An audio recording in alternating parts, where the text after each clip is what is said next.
আজকে তৈরি করব ক্ষীরের পাটিসাপটা। তার জন্য নিয়েছি 1 কাপ ময়দা, আধা কাপ সুজি, 4 ভাগের 1 কাপ চালের গুঁড়ো, অল্প নুন আর 1 টেবিল চামচ চিনি দিয়ে খুব ভালোভাবে মিক্স করে নিয়েছি। এই উষ্ণ দুধ অল্প অল্প করে ঢেলে পাতলা ব্যাটার তৈরি করে নেব। ব্যাটারটা তৈরি হয়ে গেছে, এবার আধা ঘন্টার জন্য রেস্টে রেখে দেব।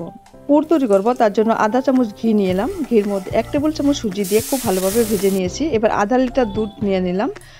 দুধটা দিয়ে ভালোভাবে মিক্স করে এর মধ্যে আমি 2 টেবিল চামচ গুড় দিয়ে দিলাম।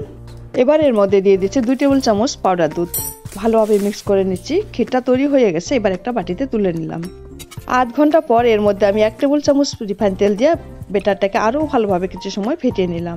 গ্যাসে একটা তাওয়া বসিয়ে অল্প রিফাইন তেল দিয়ে একটা টিস্যু পেপারের সাহায্যে ভালোভাবে গ্রিস করে নিয়েছি। এবার অল্প তেল দিয়ে দিলাম। এর মধ্যে 1 হাতা ব্যাটার দিয়ে হাতার সাহায্যে অল্প গোল করে ছড়িয়ে দিলাম। এবার 1 মিনিট অপেক্ষা করব যাতে উপরটা শুকিয়ে যায়। শুকিয়ে যাওয়ার পর এর মধ্যে আমি তৈরি করা ক্ষীরটা দিয়ে দিলাম।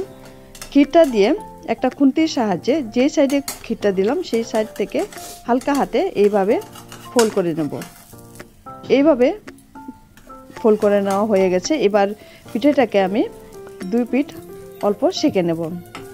তৈরি হয়ে গেল আমার প্রথম পাটিসাপটা পিঠা। এইভাবে আমি সমস্ত পিঠাগুলো তৈরি করে নিয়েছি। আপনারাও এইভাবে একবার ট্রাই করে দেখবেন আর আমাকে কমেন্ট করে জানাবেন কেমন লাগলো।